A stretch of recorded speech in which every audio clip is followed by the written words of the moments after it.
کیا کبھی آپ نے سوچا ہے آخر کیا وجہ ہے کہ منگنی یا شادی کی انگوٹھی کو بائیں ہاتھ کی چوتھی انگلی میں ہی کیوں پہنی جاتی ہے، یا پھر اسے اور انگلی میں کیوں نہیں پہنایا جاتا؟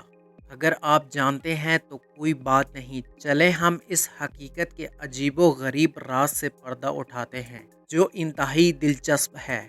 بائیں ہاتھ کی چوتھی انگلی کو رنگ فنگر کہا جاتا ہے۔ ماہرین آثار قدیمہ کے مطابق قدیم مصر کے عہد میں بھی لوگ شادی کی انگوٹھی پہنا کرتے تھے، جبکہ قدیم روم اور یونان میں بھی اس طرح کی تاریخ ملتی ہے۔ ماہرین نے بتایا کہ زمانہ قدیم میں یہ تصور کیا جاتا تھا کہ بائیں ہاتھ کی چوتھی انگلی میں موجود رگ سیدھی دل تک جاتی ہے۔ اس زمانہ میں دل کو ہمارے جذبات کا مرکز تصور کیا جاتا ہے، تو قدیم روم میں اس رگ کو محبت کی رگ کہا جاتا تھا۔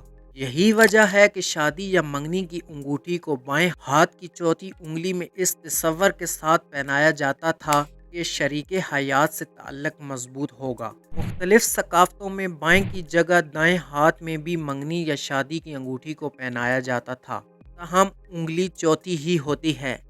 سب سے دلچسپ بات یہ ہے کہ انسانوں کی انگلی میں ایسی کوئی رگ موجود ہی نہیں ہوتی جس کا تعلق دل سے ہو۔ اس کے ساتھ ساتھ یہ بھی معلوم ہو چکا ہے کہ دل بس خون پمپ کرنے والا عضو ہے۔